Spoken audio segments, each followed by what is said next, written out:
Bonjour mesdames et messieurs et mesdemoiselles, j'espère que vous allez bien, où que vous soyez.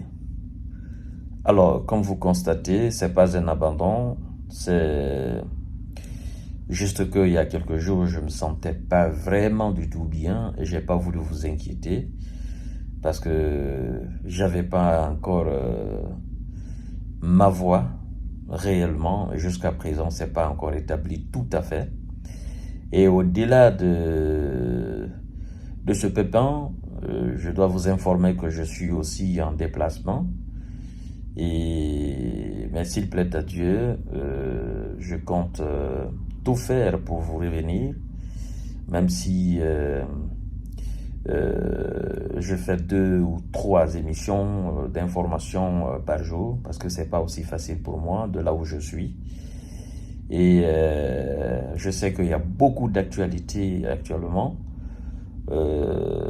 concernant le sujet russo-occidental, là, sur le territoire ukrainien, la tension entre M. Donald Trump et M. Zelensky, la tension entre l'administration Trump et les Européens qui estiment que M. Donald Trump n'est plus un allié et que ce dernier est plutôt favorable à M. Vladimir Poutine et aux ambitions de Vladimir Poutine. Et voilà.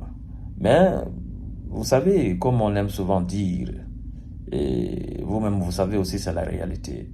En fait, l'Union européenne est assujettie aux lèvres des États-Unis d'Amérique sur le plan sécuritaire. Donc, tout ce qui est sur le continent européen, en termes de défense, en termes de logistique, en termes de renseignement, tout est américain. Et on vous dit qu'il y a plus de 100 000 militaires américains sur le sol européen. Vous avez des armes nucléaires américaines un peu partout dans les pays européens. Vous avez les systèmes de défense anti-aériens, des systèmes d'interception de missiles, que ça soit air-sol ou sol-sol, ou que ça soit air-air. Tout cela, ce sont des systèmes américains. Donc aujourd'hui, les États-Unis qui lèvent le ton, M. Donald Trump qui estime que M. Zelensky ne reconnaît pas le travail fait pour soutenir l'Ukraine, je dois quand même vous rappeler que l'un des ex-ministres de la Défense britannique avait demandé à M. Zelensky à un moment donné de mettre de l'eau dans son vin. Il avait d'ailleurs dit que Zelensky doit beaucoup remercier les alliés pour l'effort qu'ils fournissent pour soutenir l'Ukraine face à la Russie. Et donc, c'est pas nouveau. Mais puisque c'est Donald Trump qui le dit aujourd'hui dans un ton aussi élevé, avec un comportement qui ne leur plaît pas, parce que les Européens sont comme ça, quand vous prenez une position qui ne les arrange pas, vous devenez quelqu'un qui est contre eux. C'est ça la réalité. Et donc aujourd'hui, comme nous avons plusieurs fois dit, avant même l'avènement de Donald Trump, et c'est la raison d'ailleurs pour laquelle ils étaient contre ce dernier, ils ne voulaient pas qu'il revienne à la tête des États-Unis d'Amérique, parce qu'ils savaient que son retour serait fatal pour eux. Et c'est ce qu'on est en train de constater aujourd'hui. En fait, nous sommes des gens qui plaident la cause du peuple ukrainien, c'est-à-dire la paix, n'est-ce pas, dans ce pays-là. Mais nous constatons que au lieu que les Européens ne s'alignent sur la position de M. Donald Trump, au lieu que les Européens n'accompagnent M. Donald Trump dans son pragmatisme, parce que Donald Trump, c'est un actionniste, c'est quelqu'un qui vit dans le présent, il n'aime pas trop les discours sans queue ni de tête, c'est un mec qui aime improviser, c'est quelqu'un qui vit dans le présent, c'est quelqu'un, en fait, c'est un réaliste, au fait. Il n'aime pas tourner autour du pot. Et quand vous avez un tel personnage devant vous, il faut faire très attention parce que il n'aime pas vivre dans le passé, il n'aime pas vivre dans l'imaginaire. C'est un actionnaire. En fait, c'est un actionniste, au fait. C'est quelqu'un qui... Ce qui se passe maintenant, là, il prend des décisions par rapport à ça. Hein? Et les Européens sont pris aujourd'hui du coup, ils ne savent pas ce qu'ils doivent faire. Monsieur Zelensky qui avoue chaque fois que sans l'aide américaine, que l'Ukraine ne peut pas tenir. Et quand c'est comme ça, il faut accepter alors que ces Américains prennent des décisions phares. Hein? Donald Trump ne va pas consacrer ses 4 ans sur la guerre en Ukraine. Il ne va pas envoyer des soldats américains. Il ne va pas dépenser encore des centaines de milliards de dollars pour venir soutenir l'Ukraine. Lui, il veut mettre fin. D'ailleurs, quelqu'un qui demande à ce que l'argent, les 350 milliards américains soient remboursés, il est en train de mettre des politiques en place. Vous avez signé des accords pour l'exploitation des minéraux, la vente de ces minéraux, afin de pouvoir rembourser cet argent américain.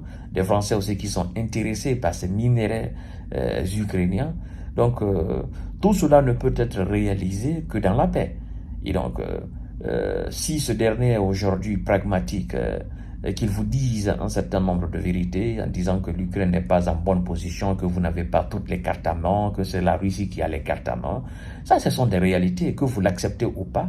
C'est la Russie qui a les cartes à main, c'est elle qui contrôle les territoires, c'est elle qui avance, c'est elle qui prend l'initiative, c'est elle qui enregistre des victoires, hein, c'est elle qui fait des gains territoriaux.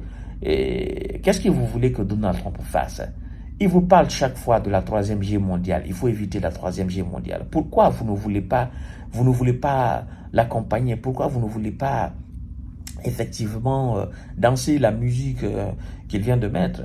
Si vous voulez réellement la paix, vous voulez qu'on continue toujours à dénigrer la Russie, vous voulez qu'on continue toujours à dire que Vladimir Poutine est un dictateur, c'est lui le mal, vous voulez que M. Donald Trump débloque encore des centaines de milliards pour faire face à l'opération spéciale militaire. Mais lui n'est pas venu pour ça. Il vous a plusieurs fois dit, il est venu pour la paix.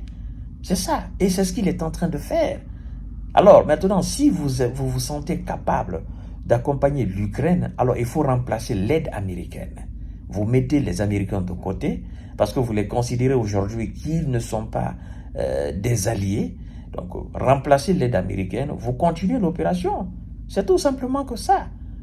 Si vous avez un allié à un moment donné qui a pris une décision qui ne vous arrange pas, mais laissez l'allié de côté et puis vous remplacez son aide et vous continuez à soutenir l'Ukraine.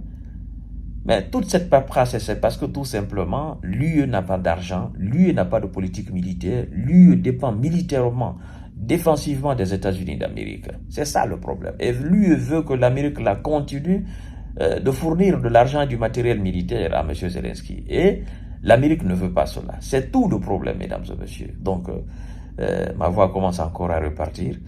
Je vais vous revenir si ça va beaucoup plus mieux.